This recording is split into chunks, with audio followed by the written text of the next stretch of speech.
So good morning guys. तो चलिए start करते हैं आज के यानी कि 13 अप्रैल के इंपॉर्टेंट करंट अफेयर्स को। देखिए हमारा पहला प्रश्न क्या है, बताइए आईसीसी T20 वर्ल्ड कप 2024 में जो होंगे उसका आयोजन कहां पे किया जाएगा। तो आंसर होगा यूएस और वेस्ट इंडीज में। तो 2024 में जो आपके आईसीसी T20 वर्ल्ड कप होंगे कहां पे होंगे, यूएस और वेस्ट इंडीज में होंगे। एक तो ये याद रखना है। अच्छा, सिंपल सा प्रश्न अगर आपसे पूछ ले कि अगले साल 2023 में जो आईसीसी मेंस वर्ल्ड कप होंगे ये कहां पे होंगे, भारत में होंगे। और अभी इस साल जो आपके आईसीसी वुमेन्स वर्ल्ड कप हुए कहाँ पे हुए, न्यूजीलैंड में हुए, हो चुके हैं। किसने जीत लिया, ऑस्ट्रेलिया ने 7वीं बार ये खिताब जीता है। अभी किसको हराया, इंग्लैंड को हराया। और यहाँ से भी आपके कुछ इंपॉर्टेंट प्रश्न बन जाएंगे, जैसे कि सर्वाधिक वर्ल्ड कप खेलने वाली महिला क्रिकेटर कौन बन गई। तो आंसर होगा मिताली राज, ये उनका 6वां वर्ल्ड कप था। इसी तरह से महिला विश्व कप इतिहास में 3 शतक लगाने वाली पहली भारतीय महिला क्रिकेटर कौन बनी। तो आंसर होगा हरमनप्रीत कौर। और झूलन गोस्वामी का नाम आपने सुना होगा, फास्ट बॉलर है ये, जो वर्ल्ड कप के इतिहास में सबसे ज़्यादा विकेट लेने के मामले में टॉप पे पहुंच गई है। अच्छा, यहाँ पे हम लोगों ने क्या बात करी कि 2022 के ये जो आईसीसी वुमेन्स वर्ल्ड कप हुए थे ये न्यूजीलैंड में हुए थे और इनको किसने जीता था, ऑस्ट्रेलिया ने जीता था। इसी तरह से अभी आईसीसी T20 वर्ल्ड कप हुए थे कहाँ पे, यूनाइटेड अरब अमीरात में, उसको भी ऑस्ट्रेलिया ने ही जीता था। और अभी अंडर 19 वर्ल्ड कप हुए थे जिसको जीता था भारत ने, और उसमें भारतीय टीम के कप्तान कौन थे, यश धूल। और साथ में याद रखना कि अगले साल 2023 में पहली बार अंडर 19 वुमेन्स वर्ल्ड कप होंगे। कहाँ पे होंगे, साउथ अफ्रीका में। अच्छा बताओ, अभी सैयद मुश्ताक अली ट्रॉफी इसको किसने जीता, तमिलनाडु ने जीता कर्नाटक को हरा करके। और विजय हजारे ट्रॉफी को अभी किसने जीता था, हिमाचल प्रदेश ने। किसको हरा के, तमिलनाडु को हरा के। और सेंचुरियन में टेस्ट मैच जीतने वाली पहली एशियाई टीम कौन सी बनी थी। तो आंसर होगा भारत। तो ये सब याद रखना, बढ़ते आगे। फिर बताइए, अभी हाल ही में मानव अंतरिक्ष उड़ान का अंतर्राष्ट्रीय दिवस कब मनाया गया। तो आंसर होगा 12 अप्रैल को। और 12 अप्रैल को ही क्यों मनाते हैं हम इसे, क्योंकि अंतरिक्ष में जाने वाले पहले व्यक्ति थे यूरी गागरिन, ये यूएसएसआर से थे। और ये कब गए थे, 12 अप्रैल 1961 को। इसीलिए 12 अप्रैल को हम ये दिन मनाते हैं। इंग्लिश में बोलेंगे तो international day of human space flight. और अभी अंतरिक्ष में जाने वाली भारतीय मूल की तीसरी महिला कौन बनी थी, शिरीषा बांदला बनी थी। और भारत के पहले अंतरिक्ष यात्री यानी कि पहले स्पेस टूरिस्ट कौन बनेंगे, केरल के संतोष जॉर्ज बनेंगे। और अभी कल हम लोगों ने एक प्रश्न पढ़ा था कि नासा ने इंटरनेशनल स्पेस स्टेशन के लिए अपना पहला निजी अंतरिक्ष यात्री मिशन लॉन्च किया है, उसका नाम क्या है, AX-1 यानी कि एक्सियोम मिशन 1। और अंतरिक्ष में शूट होने वाली पहली फिल्म है द चैलेंज, ये एक रशियन फिल्म है। और भारत का पहला मानव युक्त अंतरिक्ष मिशन इसे इसरो लॉन्च करेगा, इसका नाम है गगनयान। बाकी डे वाला क्वेश्चन है, और आप जानते हो जब भी डे वाला क्वेश्चन आता है उस मंथ की सभी इंपॉर्टेंट डेज को मैं आपको रिवाइज कराता हूँ। तो इस क्वेश्चन में मैं आपको रिवाइज नहीं करा रहा हूँ, मैं आपको बोल रहा हूँ। अगर आपको याद है सारे डेज तो कोशिश करो लिखने की नीचे कमेंट बॉक्स में। आगे एक और डे वाला क्वेश्चन आएगा, वो हमें सारे आपको रिवाइज कराऊंगा। अभी पहले आप कोशिश करो, फिर आपको पता लगेगा आप कहाँ पे अटके। और जब अगले क्वेश्चन में मैं आपको रिवाइज कराऊंगा तो वो पॉइंट आप पकड़ोगे कि हाँ यार यहाँ पे मैं अटकी थी, तो वो आपको याद रहेगा। अभी हम बढ़ते आगे।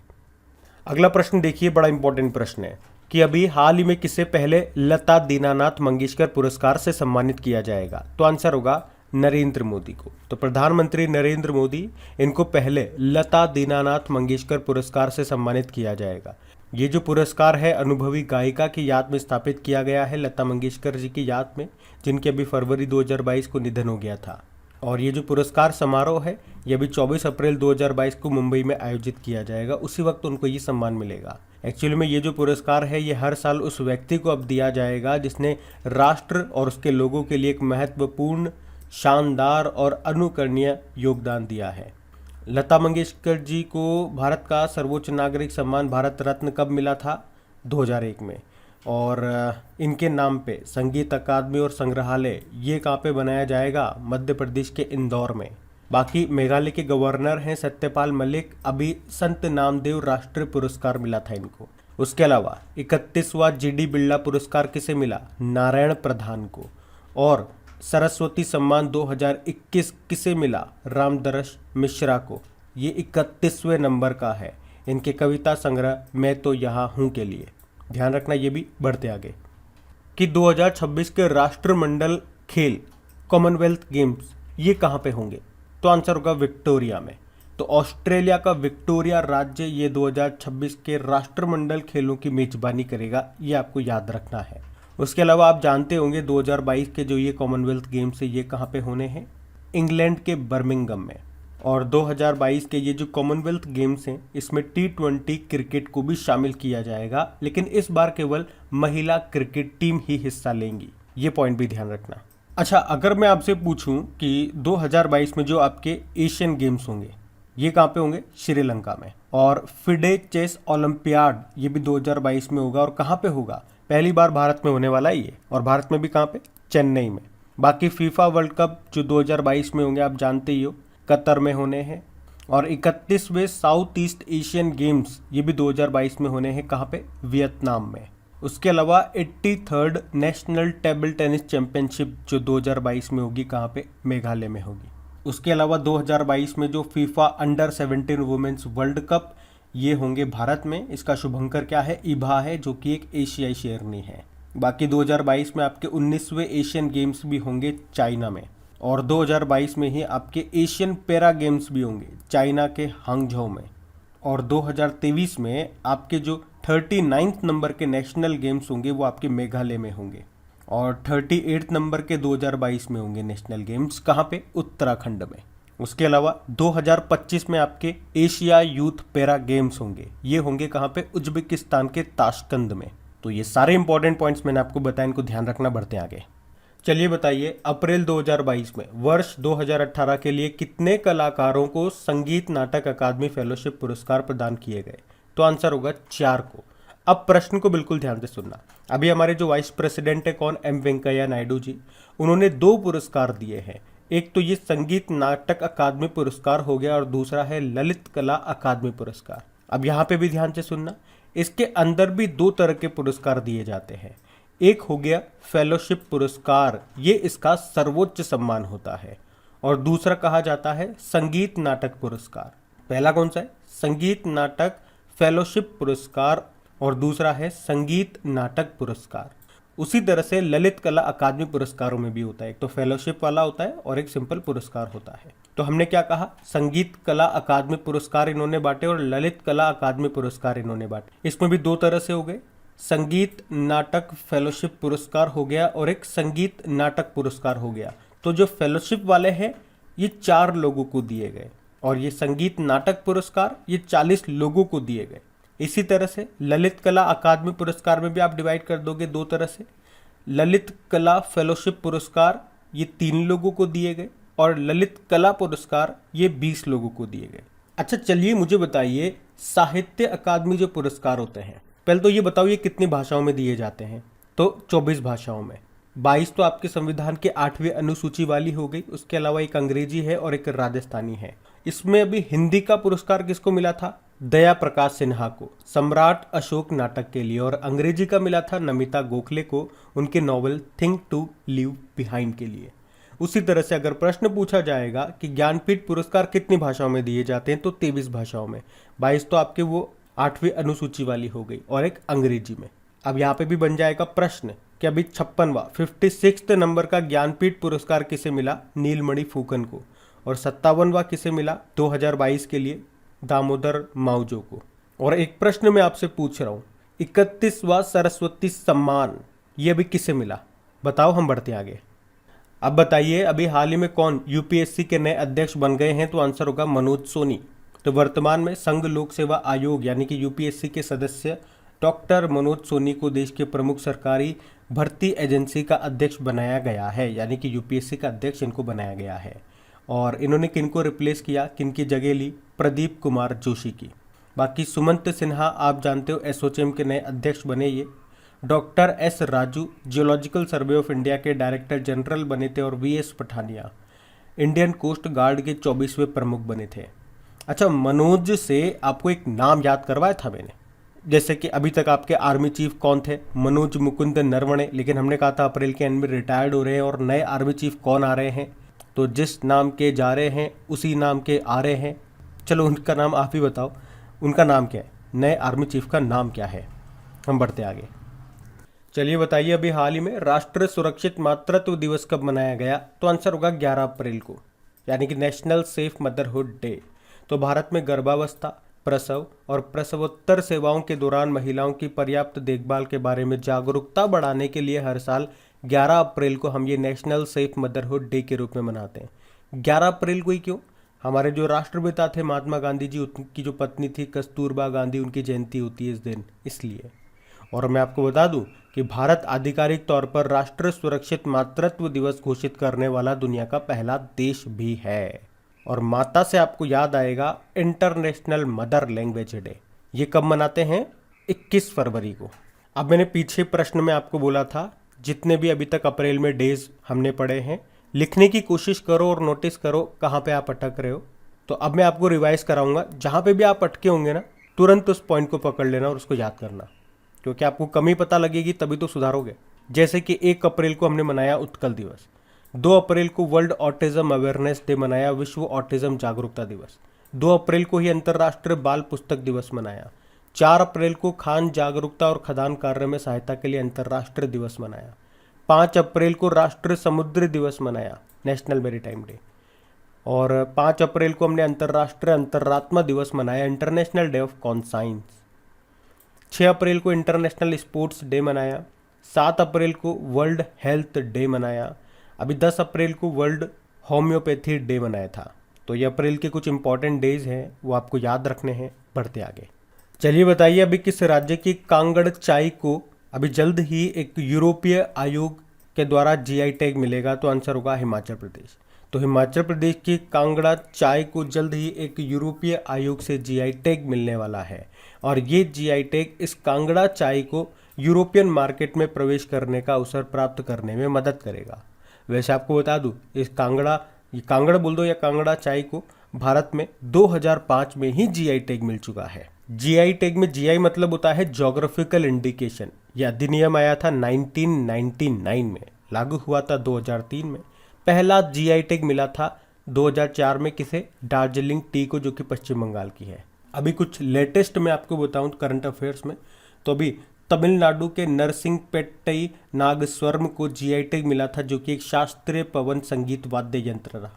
और अभी कश्मीरी कालीन को क्यूआर कोड आधारित जीआई टैग दिया गया था।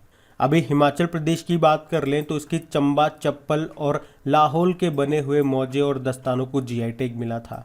अभी केरल के एडियूर मिर्च और कुट्टी अट्टूर आम को, और उससे पहले नीलांबूर टीक को जीआई टैग मिला था। महाराष्ट्र से वाडा कोलम चावल को जीआई टैग मिला था, और महाराष्ट्र के सफ़ेद प्याज को भी मिला था। और अभी मध्य प्रदेश के चिन्नौर चावल को भी जीआई टैग मिला था। और चावल से याद आएगा, असम की जुडीमा राइस वाइन को जीआई टैग मिला था। ये पूर्वोत्तर की पहली शराब है जिसे जीआई टैग मिला था। इसे जुडीमा चावल से बनाया जाता है। दिमासा समुदाय इसको बनाते हैं। राजस्थान की सोजत मेहंदी को भी जीआई टैग मिला। नागालैंड की ककड़ी को मिला। पश्चिम बंगाल की सरभजा और सरपुरिया मिठाई को जीआई टैग मिला। जम्मू कश्मीर के कश्मीरी केसर को मिला। और जीआई टैग ये कितने सालों के लिए दिया जाता है? 10 सालों के लिए। तो ये सब याद रखना। बढ़ते आगे। अच्छा बताइए, अभी हाल ही में किस राज्य के मुख्यमंत्री ने 1064 एंटी करप्शन मोबाइल एप्लीकेशन नाम से एक भ्रष्टाचार विरोधी मोबाइल एप्लीकेशन को लॉन्च किया? तो आंसर होगा उत्तराखंड। तो अभी उत्तराखंड के जो मुख्यमंत्री हैं पुष्कर सिंह धामी, उन्होंने 1064 भ्रष्टाचार विरोधी मोबाइल एप्लीकेशन नाम से एक भ्रष्टाचार एप्लीकेशन को लॉन्च किया है। इसके जरिए आम नागरिक भ्रष्टाचार से संबंधित शिकायतों को सीधे अधिकारियों के पास दर्ज करा सकेंगे। अब ये लॉन्च किया उत्तराखंड ने, तो ये रहा मैप में उत्तराखंड। देखो, उत्तराखंड की 2 कैपिटल हो गई आपकी। इसकी जो विंटर कैपिटल है देहरादून है, समर कैपिटल है वो गैरसैंण है। मुख्यमंत्री आपने कहा कौन है? पुष्कर सिंह धामी। और गवर्नर हैं गुरमीत सिंह। अभी इसके चीफ जस्टिस कौन है? राघवेंद्र सिंह चौहान है।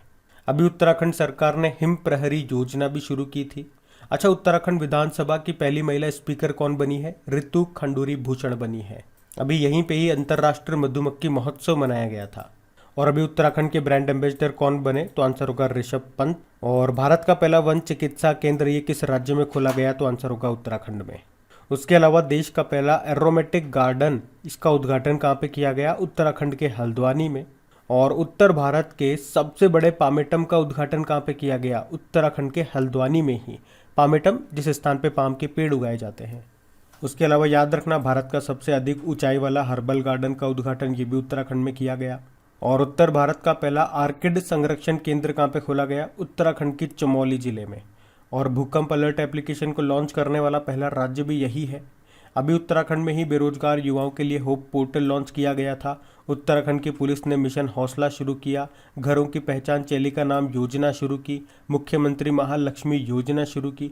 नंदा गौरा योजना शुरू की। वात्सल्य योजना शुरू की। यहीं पे ही भितोली उत्सव मनाया गया और फूलदेई त्योहार मनाया गया। हरेला उत्सव ये भी उत्तराखंड में मनाया जाता है। और हरेली उत्सव याद रखना, हरेली होता है आपके छत्तीसगढ़ में और हरेला उत्तराखंड में। और भारत का पहला क्रिप्टोगेमिक गार्डन कहाँ पे स्थापित किया गया? देहरादून में। और अभी उत्तराखंड में एक दिन के लिए मुख्यमंत्री कौन बनी थी? सृष्टि गोस्वामी। और भारत का पहला पॉलिनेटर पार्क उत्तराखंड में स्थापित किया जाएगा। भारत का पहला मॉस गार्डन कहाँ पे विकसित किया गया? उत्तराखंड के नैनीताल जिले में।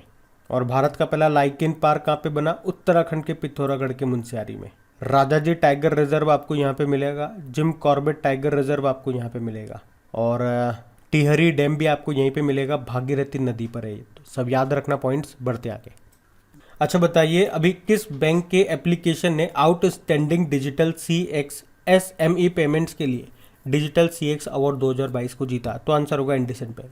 तो इंडसइंड बैंक के व्यापारियों के लिए एक मोबाइल एप्लीकेशन है इंडस मर्चेंट सॉल्यूशन, जिसको उत्कृष्ट डिजिटल CX SME भुगतान के लिए डिजिटल CX अवार्ड्स 2022 मिला है। ये डिजिटल CX अवार्ड्स का आयोजन डिजिटल बैंकर के द्वारा किया गया, जो कि एक विश्व स्तर पर विश्वसनीय वित्तीय समाचार सेवा प्रदाता है। बाकी इंडसइंड बैंक, इसकी स्थापना होती है 1994 में, मुंबई में हेडक्वार्टर है और इसके MD CEO सुमंत कथपालिया है। इसका टैगलाइन होता है we make you feel richer. बाकी यूनियन बैंक ऑफ इंडिया अभी digital transformation project Sambhav launch किया था इसने। फेडरल बैंक की बात करेंगे तो महिला मित्र प्लस नाम से एक बचत योजना शुरू की थी इसने। और DBS इंडिया बैंक ये कॉरपोरेट ग्राहकों के लिए ग्रीन डिपॉजिट प्रोग्राम शुरू करेगा। याद रखना, बढ़ते आगे। चलिए बताइए, अप्रैल 2022 में DRDO और भारतीय सेना ने कहां से उन्नत पिनाका MKI रॉकेट सिस्टम को अभी सफल परीक्षण किया है? तो आंसर होगा पोखरण, राजस्थान। तो उन्नत पिनाका रॉकेट सिस्टम, अंग्रेजी में बोलेंगे तो एनहांस पिनाका रॉकेट सिस्टम। तो अभी इसका DRDO ने सफल परीक्षण किया। कहाँ से? पोखरण, राजस्थान से। पिनाका क्या है? ये रॉकेट लॉन्चर सिस्टम है, ना कि रॉकेट है, एक तो ये याद रखना। पिनाका हमने पढ़ा था, ये 12 रॉकेट लॉन्च कर सकता है एक साथ 44 सेकेंड में। और अभी कल भी हम लोगों ने पढ़ा था कि DRDO ने सॉलिड फ्यूल डक्टेड रामजेट का सफल परीक्षण किया था। कहाँ से? चांदीपुर, उड़ीसा से। देखो, DRDO मतलब होता है defence research and development organisation. इसकी स्थापना होती है 1 जनवरी 1958 को। हेडक्वार्टर नई दिल्ली में है। अध्यक्ष हैं जी सतीश रेड्डी। इसका मोटो है strength origin is in knowledge, बलस्य मूलम विज्ञानम। अभी DRDO ने कॉर्नर शॉट वेपन सिस्टम को भी डेवलप किया और इसे जम्मू कश्मीर और CRPF में तैनात किया है। अच्छा मुझे ये बताओ, ब्रह्मोस मिसाइल जो कि एक सुपरसोनिक क्रूज मिसाइल है, इससे पहली बार भारत से कौन खरीद रहा है या भारत पहली बार किसे बेच रहा है? फिलीपीन। ध्यान रखना ये, बढ़ते आगे। अच्छा बताइए, अभी हाल ही में चर्चा में रहा HD1 क्या है? यह आकाशगंगा है। तो अभी जापान के शोधकर्ताओं ने एक नई आकाशगंगा यानी कि गैलेक्सी की खोज की है और उसका नाम रखा है HD1। और इसकी खास बात क्या है? ये मोस्ट डिस्टेंट गैलेक्सी है, यानी कि अब तक खोजी गई सबसे दूरी पर स्थित ये एक गैलेक्सी है। अच्छा, पृथ्वी जो है ये किस गैलेक्सी में है? यानी कि आकाशगंगा में है, तो मिल्की वे गैलेक्सी है हमारी। तो बात करेंगे कल के वीडियो में पूछे गए प्रश्न के उत्तर की। तो कल के वीडियो में आपसे क्या पूछा था कि कमलुप्स रेजिडेंशियल स्कूल के नाम से किसकी तस्वीर को world press photo of the year 2022 नामित किया गया? तो आंसर था एम्बर क्रेन। आप सभी ने प्रश्न का बिल्कुल सही उत्तर दिया है। और गाइज, अगर सेशन अच्छा लगा है तो प्लीज़ इसे लाइक करके अपने दोस्तों के साथ में शेयर ज़रूर करना, ताकि इसे कंटिन्यू रखने में हमें भी मज़ा आए। और देखो, आपकी प्रैक्टिस के लिए इन सभी क्वेश्चंस का क्विज बना के भी अपलोड कर दिया है आपके क्रैक एग्जाम एप्लीकेशन पे, ताकि वहाँ पे आप इन सभी क्वेश्चन का प्रैक्टिस कर सकते हैं, अच्छे से टेस्ट लगाएं, स्कोर करें। वहीं पे इनका PDF भी आपको मिल जाएगा, क्रैक एग्जाम एप्लीकेशन। उसका लिंक आपको मिलेगा नीचे डिस्क्रिप्शन में। टेलीग्राम का लिंक भी आपको वहीं पे मिल जाएगा। अब ये रहा आज का आपका होमवर्क प्रश्न। तो आपको बताना है कि मार्च महीने के लिए ICC men's player of the month किसे चुना गया? साथ में वुमेन प्लेयर भी बताओ किसे चुना गया। Thank you.